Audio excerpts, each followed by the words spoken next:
All right, well, we'll see. Anyway, next in the division, the LA Chargers, a team that they got a lot of hype building up around them. I think it's because obviously Justin Herbert lit up the league last year, had a monster rookie season. Austin Eckler is returning from injury. They hired defensive coordinator Brandon Staley to be their new head coach. And obviously, he was the architect of the Rams' top defense last year. And yeah, we're going to see what he can do with the Chargers. Just real quick, the additions, they added a guy who you know very well, center Corey Linsley, much needed addition to their offensive line. They also added tackle Matt Feeler. Once again, offensive line was a big issue. They had one of the worst offensive lines in the league last year. They added tight end Jared Cook to replace tight end Hunter Henry, who left. In the draft, they got guard Rashawn Slater. But the thing with him is he's versatile, so he can play guard, he can play tackle. He has the size, the athleticism to try out both. I think we both agree that he'd probably be better suited at guard, and I think that's probably where he's going to play to start off his career. But once again, offensive line was so putrid last year. You have Justin Herbert. You got to applaud them for going out and making moves to and then in the second round, they went out and got cornerback Asante Samuel Jr., pretty undersized guy, but he did have an interception in the preseason so far. So who knows? Maybe he'll make it work. And his dad, Asante Samuel, also an undersized corner, but the guy's a Hall of Famer. And we saw, we're seeing a lot of Hall of Fame DB sons coming into the league. Last year, Antoine Winfield Jr. obviously won the Super Bowl this year. So maybe Asante Samuel Jr. He's one of the next greats. Sort of like Antoine Winfield Jr. looked like he was last year. For the losses, we mentioned it earlier when we were talking about Joey Bosa, but they lost edge rusher Melvin Ingram, a guy who's been there for a very long time. They lost cornerback Casey Hayward. They lost linebacker Denzel Perryman. Once again, these guys have been with the Chargers defense for quite a while. Linebacker Nick Vigil, guard Trey Turner, center Mike Pouncey, which real quick actually about Trey Turner, that one was a little surprising because they traded for him last offseason. But then center Mike Pouncey, tight end Hunter Henry, like I said, he went to the Patriots, and then QB Tyrod Taylor. That one was not surprising after what happened with Justin Herbert and the punctured lung and all that kind of stuff. So Chow, I'm going to turn it over to you once again. How do you feel about the Chargers offseason, and how do you feel about them moving forward into this season? Because I know a lot of people are very high on the Chargers potentially being a team that can improve. Yeah, my only worries with the Chargers, I'm worried about the other spot opposite of Joey Bosa. I know they have, I think, Uchenna Wosu, who's going to be taking that role of Melvin Ingram. And I'm not sure what I should have looked into it more, but I'm not sure. Like, did Melvin Ingram want more money, or is he just done in LA? Because I feel like even at this age, he would have been still been solid to keep around. Because Still a free agent. really, I thought he signed somewhere. But regardless, I'm worried about their depth for the D line. I know they haven't had across the board. I mean, after Joey Bosa, I think Jerry Tillery was their first round pick a couple of years ago, and I forget they're their defensive lineman. Did they get Linval Joseph? I'm forgetting. They got a big boy that I wanted I'll look last it up. year. I'll look it up. Yeah. But otherwise, I mean, after that, and then Kenneth Murray, who had a solid rookie year. I think that's They probably did get him, by the way. Linval Joseph. They got Linval Joseph. I knew they did. I wanted him last offseason, but we didn't get him because Green Bay doesn't do that. But anyway, on the Chargers, so I'm sure that's why they let go of Denzel Perryman, who had injury issues, and Nick Vigil. I'm curious to see how different the defense, if it's going to be more creative. And I'm also curious to see their cornerback room, because I think they still have They have Chris Harris Jr., probably why they let go of Casey Hayward. But I mean, it was real close between the two of them in terms of performance last year. I think they also have another solid corner who I'm forgetting, Mike Davis, who's been solid. But after that, I mean, we'll see if Asante Samuel will be the third guy to step in. Also, Derwin James coming back. He's at least from video. Once again, it's a video. It's preseason. It's practice. Looks solid. And that one, pick six he got on Jimmy G last week. So yeah, as long as he's back and everyone else is healthy. Once again, my only worry is this team's depth. This team always seems to get bit by the injury bug very early in the season. I'm gonna knock on wood for you, Charger fans. So I'm interested to see that. Then offensively, I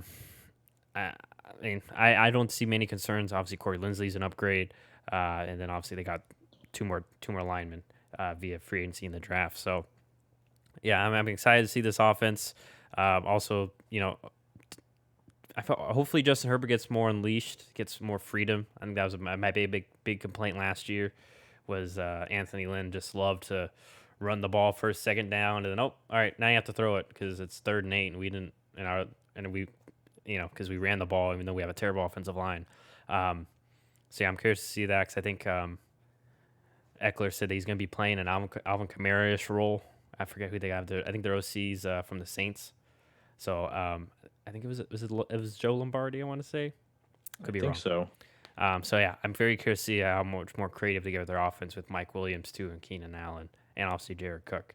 So honestly, I feel better about this team, at least upside wise, than the Chargers. But it wouldn't shock me if this team ends up being 6-11 because injuries have happened. A lot of new a lot of just coaching changes. Philosophy changes on both sides of the ball, especially offensively. I'm afraid that could factor into with the LA Chargers, and once again, tough division to be in as well. But I don't expect a fall off from Justin Herbert. Just to put that out there, I think he'll still be balling and doing well. Yeah, real quick on injuries. They, if you look at their preseason depth chart as of right now, they have 11 people who are questionable.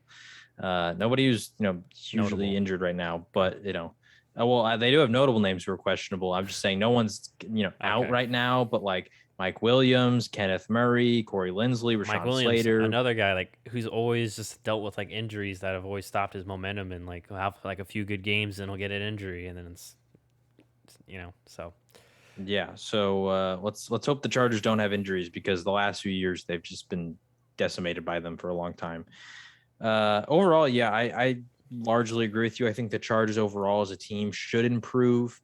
My main concern, which I don't know how to feel about this because that I'm a big believer in Justin Herbert, but last year, and this is according to Pro Football Focus, his passing grade under pressure led the NFL, and his passer rating under pressure was actually better than his passer rating from a clean pocket, which is very surprising that he performed better when he was under siege. A lot of that skill. Yeah, and a lot of that is his offensive line was terrible. So Pro Football Focus actually graded his offensive line as the 30th best in the league. So they're just terrible, and those numbers just they do not seem sustainable to me. I think I saw somewhere, and it was comparing a list of legendary quarterbacks and the years where they were elite under pressure, and then the following years, and there tends to be a very large drop off. Now, I don't know. I don't know if there's a correlation between maybe their offensive linemen got worse, maybe they had a tougher schedule, what the factors are that could potentially go into that. But I think naturally those numbers have to go down because his passer rating under pressure was a 97.7. I don't think he's going to lead the league in passer or what was it? His passing grade. Yeah, his passer grade under pressure. So I think those will go down, but at the same time, their offensive line got better. So I think it sort of maybe balances out. But part of me does worry that maybe he won't have the same year he did last year because he set the bar pretty high. And who knows? Once again, the Chargers, they have a lot of injuries. And so you never know who's going to be healthy for that team and that offense. Defensively, also their defense last year wasn't amazing. I think, getting Derwin James back, and adding Asante Samuel Jr., Kenneth Murray getting a full year, and all those kind of things are great, but I just don't know how much this defensive unit does improve outside of the Derwin James addition.